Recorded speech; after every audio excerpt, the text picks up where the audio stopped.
ఫైనల్గా ఇంకా లివ్ అయితే అయిపోయింది. ఇంక అక్కడికి వెళ్ళనీకైతే రెడీ అయిపోయినాం. మార్నింగే లేచి వంటలన్నీ అయితే చేసుకున్నాం జర్నీలో తినడానికి.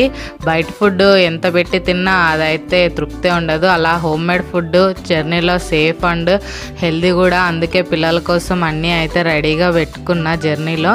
ఇంకా మా కన్నయ్య కూడా ఆ రోజు తొందరగా అయితే లేచిండు. వాడిని ఇంకా రెడీ చేసుకొని ఇంకా వెళ్ళాలి. అది కూడా మార్నింగే కాబట్టి చలి కూడా మామూలుగా లేదు. స్టేషన్ దగ్గర వెళ్ళేటరకు అయితే చాలా మంచు పడుతూ ఉంది. పిల్లలు అయితే కిటికీలోంచి ట్రైన్ కోసం అయితే వెయిట్ చేస్తూ ఉండరు ఎప్పుడు వస్తుందా అని.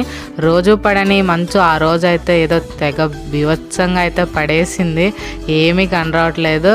గంట సేపు స్టేషన్లో వెయిట్ చేయంగా మేము ఎక్కే ట్రైన్ అయితే వచ్చింది.